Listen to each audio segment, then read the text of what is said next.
আব্দুর রহমান সাহেবের ছেলে, সেও রক্ত দিয়েছে। অনেককেই আমরা রক্ত দিতে দেখেছি। আমরা রক্ত দিয়ে একটা ফ্যাসিবাদকে বিদায় করেছি। এর মানে এই নয় রক্ত দিয়ে যখন রাষ্ট্রকে মুক্ত করেছি তোমরা এনে অন্য কোন তন্ত্র মন্ত্র প্রতিষ্ঠা করবে। হ্যাঁ, অন্য কোন তন্ত্র মন্ত্র যদি প্রতিষ্ঠা করো, একটা ফ্যাসিবাদ গেছে, আরেকটা ফ্যাসিবাদ আসছে, একটা যে পথে গেছে আরেকটা সে পথে যাবে।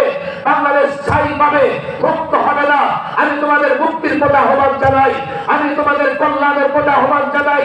যদি মনে করো তুমি মুক্তি পাবে, তোমার সন্তান মুক্ত থাকবে, তোমার সন্তান ভালো থাকবে, এই বাংলাদেশে হানাহানি, মারামারি, কাটাকাটির রাজনীতি বন্ধ হবে, দুর্নীতি বন্ধ হবে, ধর্ষণ বন্ধ হবে।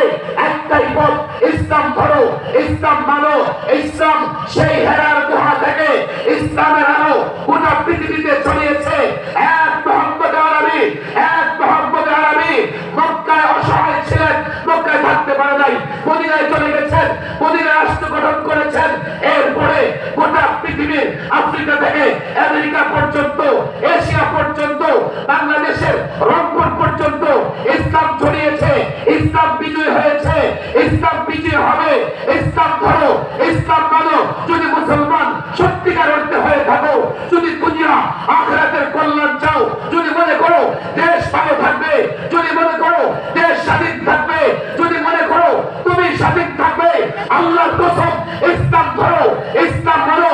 হোক ক্ষুদ্র বাংলাদেশ, হোক অস্ত্রহীন বাংলাদেশ, হোক দুর্বল বাংলাদেশ, ইসলাম যদি ধরতে পারো, ইসলামের ঝান্ডা যদি উঁচু করতে পারো, ১,৫০০ বছর আগে যেভাবে সাহাবায়ে কেরামকে আল্লাহ সাহায্য করেছেন, যেভাবে তাবেঈনদেরকে আল্লাহ সাহায্য করেছেন, যুগে যুগে যেভাবে আল্লাহ মুজাহিদদের সাহায্য করেছেন, এভাবে কওমিয়ার ছাত্র জাগ্রত হও, ঐক্যবদ্ধ হও, জাতিকে জাগ্রত করো, জাতির সন্তানকে জাগ্রত করো।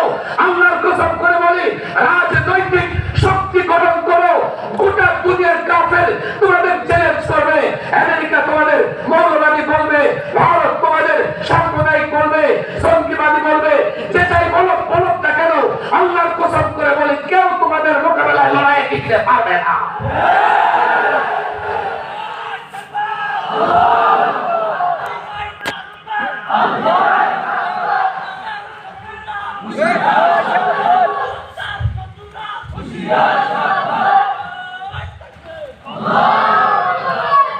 হাফিজ ইউসুফ রাহিমাহুল্লাহ, শেখ ইনশাআল্লাহ মুফতি আমির রাহিমাহুল্লাহ কাজ করেছেন। আমরা যদি কাজ করি আমাদের সহযোগিতা করবে ইনশাআল্লাহ।